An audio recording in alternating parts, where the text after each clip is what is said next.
ఉంటది. నాకు ఇవాళ ఈ గొయ్యలు చూశాక అది గుర్తుకొచ్చింది. అది అడవిలో మీరు ఇది రోడ్డు మీద కదా, ఈ ఊర్లను అడవి చేశారు, నడు రోడ్డు మీద ఊర్లను అడవిగా మార్చారు. ఇలా అంతకు మించేలేదు. నక్సలైట్లు, నేను వెళ్ళిన ఏరియాల్లో నక్సలైట్ల ప్రభావిత ప్రాంతాల్లో పోలీసులు వచ్చే రోడ్లలో ఇట్లాంటి గొయ్యలు అవుతారు నక్సలైట్లు. అవును, పోలీసులు అక్కడితో ఆగిపోవడానికి. అంటే వాళ్ళు ఒక 15-20 కిలోమీటర్ లోపల ఉంటారు నక్సలైట్లు.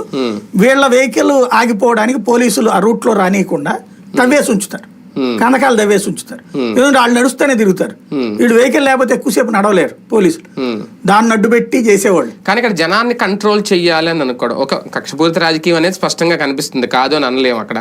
అదే నేపథ్యంలో జగన్ పర్యటనకి ఇప్పుడు జనం వస్తే ఆ జనాన్ని రాకుండా ఆపాల్సినంత అవసరం ఏముంది? దాని వెనక ఏమైనా రాజకీయం ఉందా టీడీపీకి? Simple logic. ఇప్పుడు బేసిక్ గా ఏంటంటే పవన్ కళ్యాణ్ వెళ్తే జనం ఎగబడతారు, జగన్ వెళ్తే జనం ఎగబడతారు, చంద్రబాబు నాయుడు వెళ్తే ఎవరు ఎగబడతారు? వాళ్ళ కార్యకర్తలు. అదేంటంటే దాన్ని ఏమంటామంటే ఇది సంప్రదాయ పార్టీ వాళ్ళది. ఎగబడి వేలాలు వేయడానికో, బాబు గారు తొడగొట్టండి ఇట్టా గనేవాడు ఎవడన్నా ఉంటాడా? ఈయన మాస్గా చూడరు, ఇదంతా క్లాసు. కార్యకర్తలు వచ్చి నమస్తే సార్, లేకపోతే జిందాబాద్ బాబు, ఇట్లాంటివే ఉంటాయి. ప్రాణాలు తెగించేసి రావడాలు, కొట్టేసుకునే అంతటి టెంపర్మెంట్ ఉన్నోళ్ళు తక్కువ. ఈ మధ్యన అట్లా సృష్టించే ప్రయత్నం చేస్తున్నారు వీళ్ళు కూడా తయారు చేయడానికి. లేకపోతే చంద్రబాబు గారిని అరెస్ట్ చేసి ఇక్కడ దాకా తీసుకొస్తే దారిలో ఎంతమంది వచ్చారని.